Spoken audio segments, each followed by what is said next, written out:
why are we here? Why are we here? Have you ever asked yourself this question?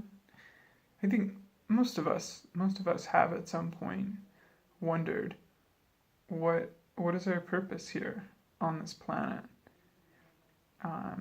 Is there a purpose? Did we come here for a reason? And this is a big question. It's an important question. It's one that leads us back to ultimately understanding what we are. If you go deep enough into that question, why am I here? Eventually, you're gonna come to another question, which is, who am I, or what am I? And I wouldn't. No, maybe I would. I was gonna say I wouldn't go so far as to say that the answer is ultimately the same for everyone, but it kind of is. It kind of is in a way, and that may manifest differently for every being that perceives itself as being individual. But ultimately, we are all the same. We're all the same creative force. We're all the same. We're all within and connected by the same love. There is an overarching connectedness between all things within existence. You, me, whatever, this wall, this painting, like everything is an aspect of creation of itself, and we. Okay, no, I'm not going to go into that yet. So how do you answer this question? I think it's important to, when asking why you're here, to really sit down with it and write it down. Well, at least for me, this was a vital first step. Just get a notebook or a piece of paper, it doesn't even matter, and just write it down. Just write down like why am I here? And for me, doing that and waiting just to see what answer comes. Does an answer come? And then if an answer comes, just write it down, and that answer might not come from the mind. And actually, if it comes from the mind, it's more likely to be false. There could be aspects of truth to it, but if it comes from the heart, or if it's something that you didn't mentally conceptualize, you didn't think about it and go, oh, well, I'm good at this, or I've studied that, or I was taught this thing, or I'm really proficient at this one skill, or whatever, and just, for now, ignore that stuff, and just get a feel for what just kind of spontaneously arises when you ask that question. And again, you don't have to write it down, but I found it to be helpful. And it's you will likely get aspects of it. And if you spend enough time with this, at least for me, when I spent enough time with this and I went deep into this question, I ultimately came to realize that I'm here as an aspect of the Creator experiencing itself through this body in this dimension, within the third dimension, or third/fourth. Dimensions is another subject, but basically here experiencing myself through limitation, through this feeling of separateness, this body that it's I may know conceptually, and I may have had experiences where I know myself as this sofa that I'm sitting on, and there's no difference between me and this sofa, or between me and another being. And if you really want to experience this, apart from something like ayahuasca or other psychedelic substances, you could try just eye gazing with someone. And there's a reason that there's kind of a joke about spiritual people eye gazing, let me gaze into your eyes, but it's the reason that stereotype is there is because when you stare into another person's eyes, even another being, even even like a cow or a dog or a cat or something, you might get the same thing. But if you look long enough into another being's eyes, then you begin to see that, like when you look into the pupils, you begin to see that ultimately you are, the light in here's not really good enough to see, but you begin to see that you are this other being, you are this other person. Like, not only can you literally see your physical reflection in another person's eyes, but deep in the pupil, there's this emptiness, there's this space, there's this depth, there's that which is our essence. That's the soul. But it's like, why is it black? Why does it look empty? Because we are empty, because everything is empty. Because this universe is, it's like all these colors and all these like physical things and all the objects and stuff. Like, this is all an illusion. Ultimately, there's space, emptiness, there's emptiness, and there is the creator, there's consciousness. And then there's the vibration of creation, this Om sound. And the Om is what physicality and all that we can experience exists within. That's all the stuff, that's all the colors and all that kind of stuff. But at the deepest root, at our core, again, my experience, what I found is that there is just this emptiness. There's this consciousness within emptiness. And this deep space. And that's that fundamental principle. That's that essence that connects everything. That's what is being explored. And so it's like, okay, so that more answers like, who am I? Who am I? What am I? And it's like, I am that. This is what's been experienced for me. So why here? Why be here? Why do this? Why be in this life? Why not? This is the reason is because this is expansion. This is the expansion of the infinite. And you're like, well, how does the infinite expand? And that's a pretty good question. But it's like, basically, something that is totally infinite can only expand by creating new experiences. And so let's say hypothetically we are on a much higher dimensional plane. You meet everyone on the planet, and we all know that we're source. We can all feel it. We're all in a loving vibration. We all know that we are an aspect of all that we see. Let's say we're all that. We're just total, and we're basically a singular consciousness, which is ultimately true. But let's suppose everyone is at that place. There would be so much harmony. Everything would be so easy in a way. And actually, that would be closer to truth. If we're still in physical bodies, then we're still in this illusory experience. But it's like, if everyone, let's say we drop all the bodies. We drop the bodies, we drop the earth, all this goes away. But we're just all these beings, and we know that we're all essentially one being. And we're just there, being one being within an infinite spaciousness. There's no need to think and exchange ideas, because we all have the same ideas simultaneously. We all know everything everyone else knows.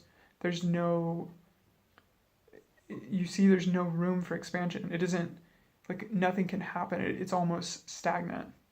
So it's like, how does the creator create a new experience if it's already connected to everything?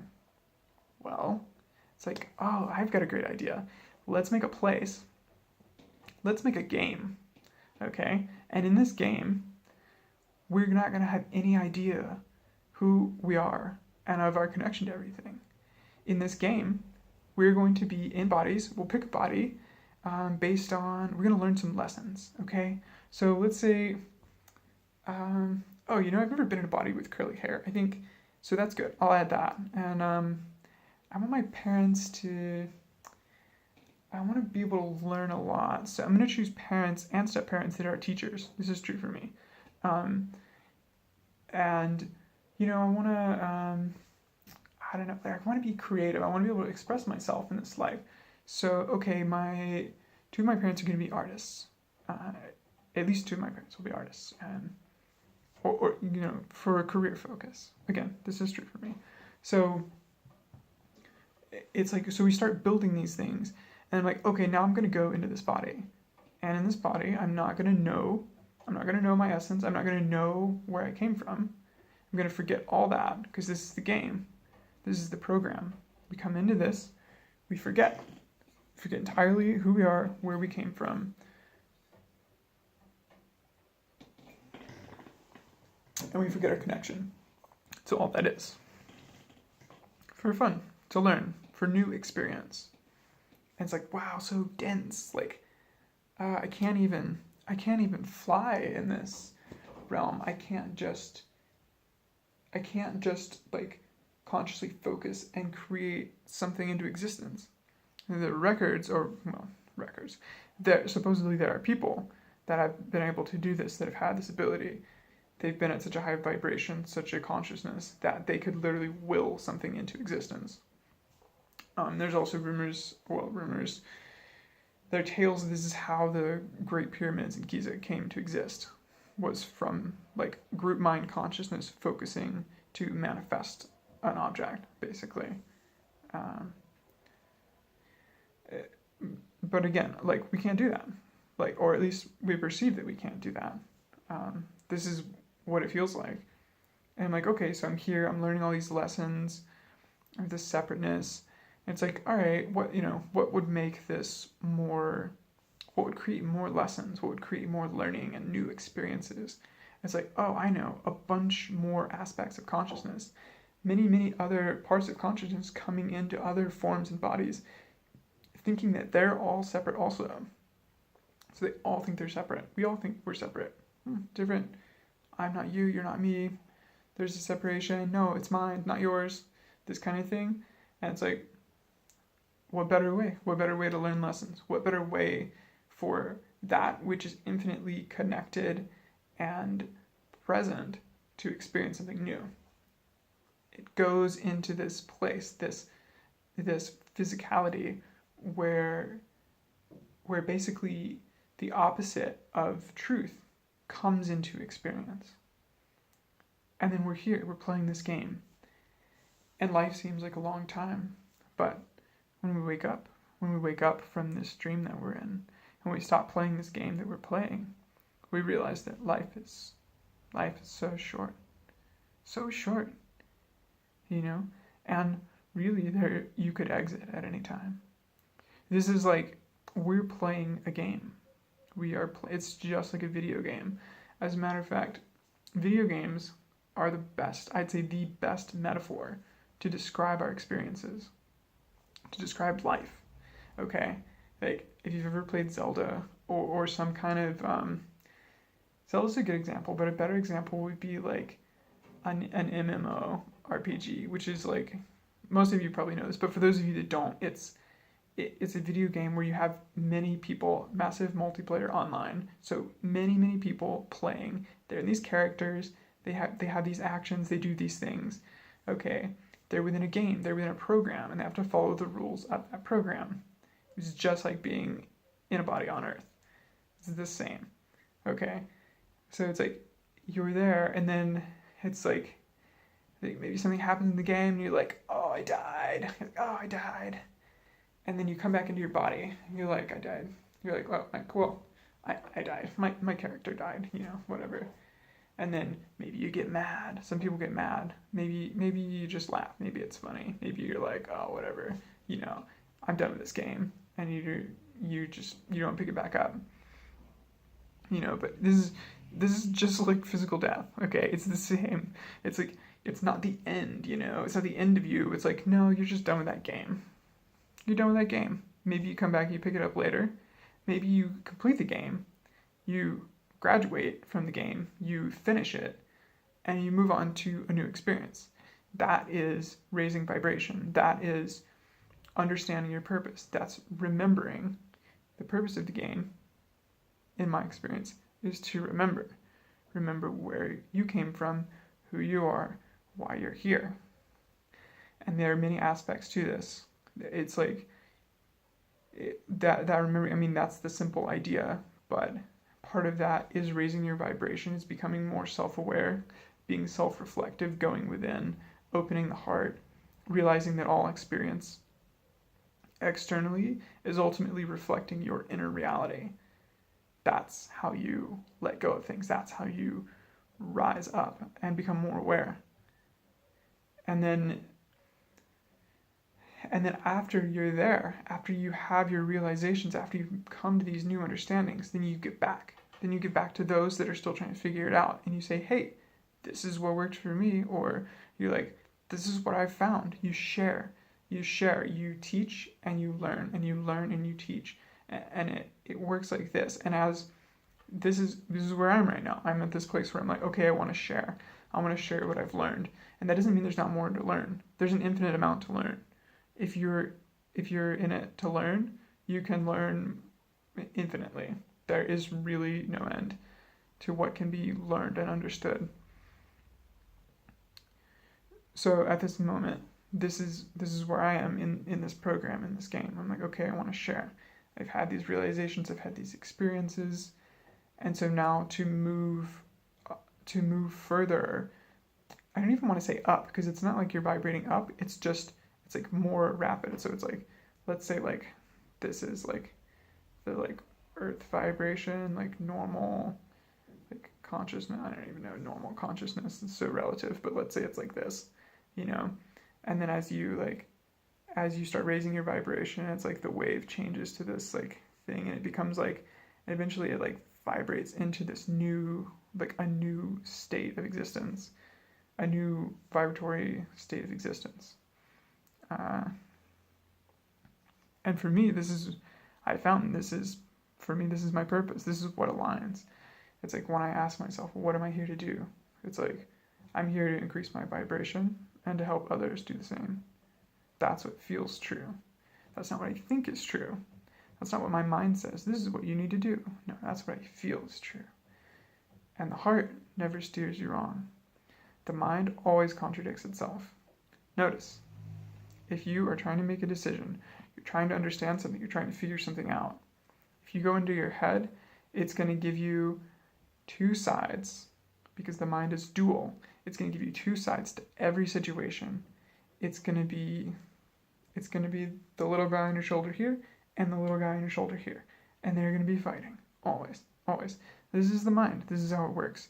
It creates, and it always like it's always dual. It always has two aspects, two sides.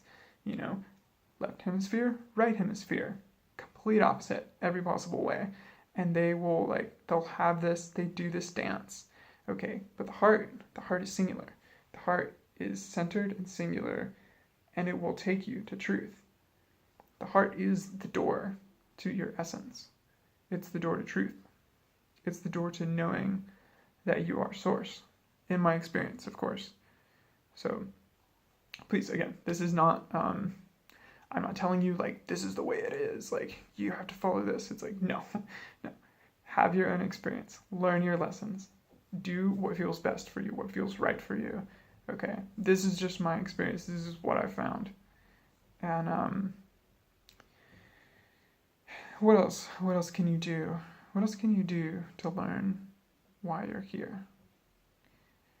You can try and remember. You can remember. A lot of times as children, people will know. They'll know. They'll be like, oh, I'm here to, like, I want to do this. I'm going to help people. Or like, I'm going to feed hungry people, or whatever it is. And maybe that dream seems impossible, and they drop it. Or like as a child, I kept thinking like, oh, I'm going to be an inventor, and I don't know, maybe at some point that will come to fruition. I mean, it has in small ways, just in terms of like art mostly, but I definitely feel this like this call to create things that machinery or maybe not even machinery, but maybe just tools to increase consciousness, to increase awareness, to raise the vibration of people on this planet. And it is my understanding that should I be into there? That's another video. Okay, so what can you do? Write it down. Write down your question. Go into your heart. Wait for an answer. Why am I here? What did I come to this place to do or to be? You know, maybe you're not here to do anything. Maybe you're just here to exist. If you're of a younger generation, like, you know, it's hard to put a number on it, you know, but for sure 30 or under, for sure, like, there's a decent chance you're just here to hold a vibration. You're just here to be open, to be loving, to be aware,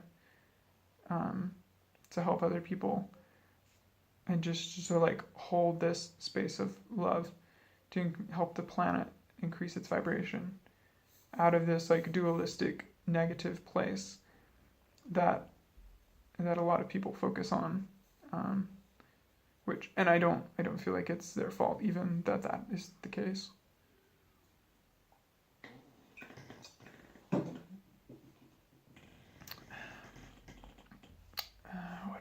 What else can you do? Meditation is useful.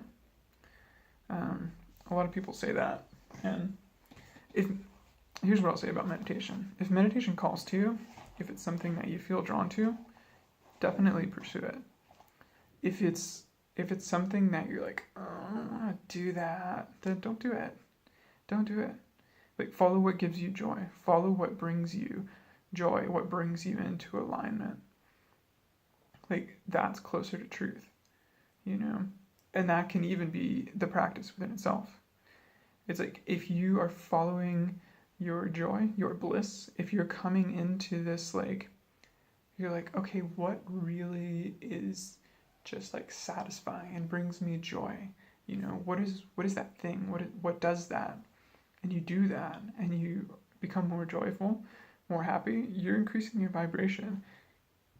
And the more you do that, the more you're going to remember, the more you're going to know why you're here.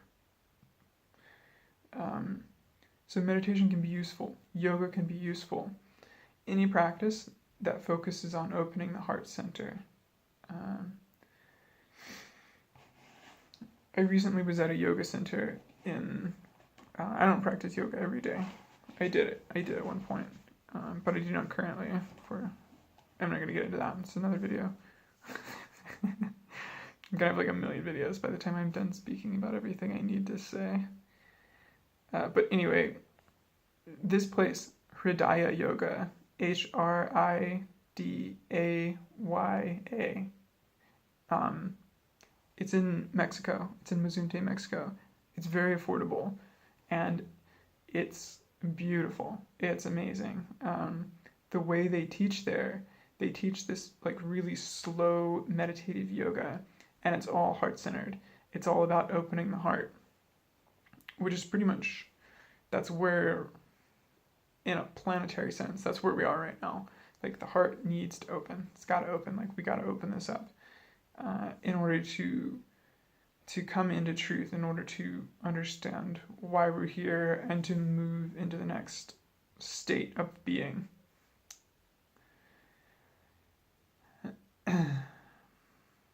So really, anything that brings you into this heart center, connecting with your higher self, connecting with spirit guides, if you want to call them that, or enlightened beings, you know, if that's something that you feel drawn to, if that's something that calls to you, anything that opens the heart, and sit with this question. And don't think about it. Like, probably you'll think about it, but, you know, forgive yourself for that. But then allow yourself to come into the heart and feel for that answer. And allow yourself to listen for that aspect of you that is greater, that aspect of you that is more expansive. that is your essential vibration, your essential source. Like, listen for that and just be quiet. And anything you can do to get out of the head, leave the head, come into the heart, or come into the ears, listen, and be open for the answer. And if you receive an answer, don't ignore it. Don't ignore it. Write it down. Write it down, look at it, give it some time. Maybe at first you go, no way, not doing it, because that's happened to me before. There was a point at which, some time ago, I had started channeling my higher self, and I would get these messages like, okay, you're gonna go and channel a message to this huge group of people in a church, and you're gonna channel it in a language that you don't know. And I'm like, no, I'm not gonna do that. And I didn't. And who knows where I would be now if I had decided to do that. But it's like, sometimes you get these messages, and I'm not saying that you have to follow them. But if you do, if you feel the truth in these things, but a lot of times it's stuff that conflicts with the ego, because the things that we're here to do, basically, if we're in alignment with what we're here to do, if we're in alignment with Source, with God being everything, not God being non-dual, then if we're aligned with that, then it's like that basically removes the ego. Like that doesn't include the me, that doesn't include the story of who we are. And so there's this fight against it. It's like people don't want to listen to this inner aligned source if it's going to destroy, or if it's going to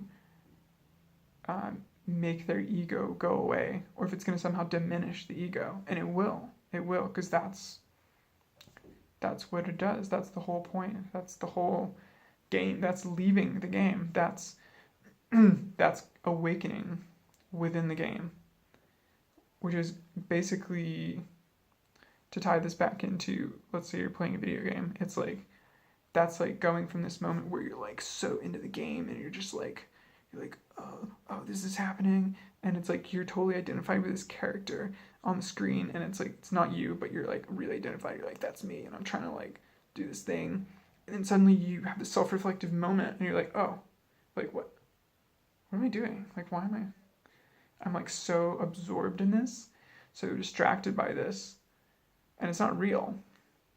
It's not real. The video game is not real. This existence, it's not really real. It seems real, feels real, but that's the game. That's the game. It's like when you have that moment of self-reflection, if you're playing a video game, it's like that, except way more difficult to snap out of this illusion, because this is like virtual reality. This is so much more intense. It's like the video game. There's a screen. You can like separate yourself from the screen. There aren't physical sensations on your, like, you're not being like inundated with all this information. It's like, it's eyes and ears and mind, and that's how you play that game. But when you snap out of that and you come back into your body, and then you realize, you're like, oh, I'm playing this game. But then imagine that happening again. Boom, happens again. Snap back again, and you're like, oh, I'm not even this. Like, this is a game also. It's just another game. It's a game within a game. And it's like, how many are there? How many games are there within games? Find out. Look for the answer to that question. You'll find your purpose. Follow the heart. It'll lead you right. It's already getting long. So blessings, love, thank you for watching. Follow your heart. It will lead you. It will lead you right. Always. Always.